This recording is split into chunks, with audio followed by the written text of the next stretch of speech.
car is restored, it gets new paint, sparkling trim, fresh upholstery, and pristine carpet.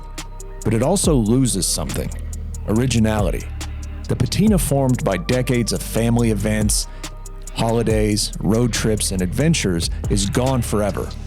We saw this 1963 Mercedes-Benz 300SL Roadster at the 2025 Pebble Beach Concours d'Elegance. It's safe to say its visual history was intact. With Borro, you can unlock the equity in your classic or luxury vehicle without selling it. With over a decade of experience, more than $1 billion in loans funded, and 25,000 satisfied clients, Borro is the trusted choice for liquidity when you need it most. Visit Borro.com to learn more. There would be no 300SL Roadster without the coupe, which we all know as the Gullwing. It debuted at the 1954 International Motorsports Show in New York. At the time, no one knew what an icon the Gullwing would go on to become, but Max Hoffman, Mercedes importer for the United States, was aware of how much U.S. customers liked driving with the top down.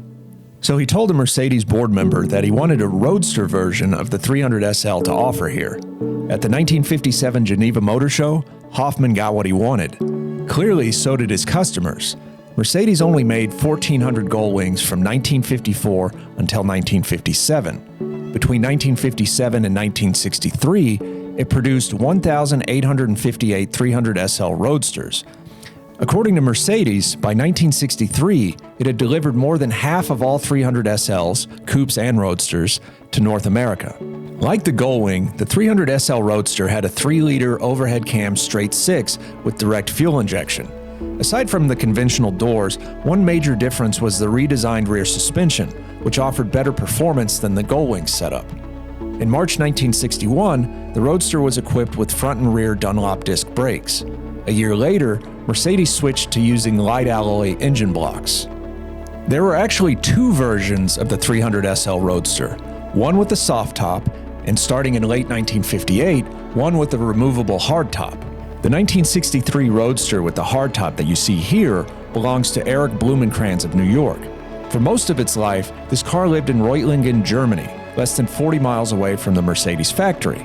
According to the Pebble Beach Concours d'Elegance website, it was registered in June 1963 by Dr. Eberhard Stoll of H. Stoll & Company, a knitting machine manufacturer. A real estate developer in the same city purchased the car in 1974 and owned it until he died in 2024. Over the past 62 years, this 300SL Roadster has racked up less than 80,000 miles. Most importantly, it still has its original paint, leather interior, tools, and luggage. One new addition from this year's Pebble Beach show: the trophy for third in class in the post-war preservation late division.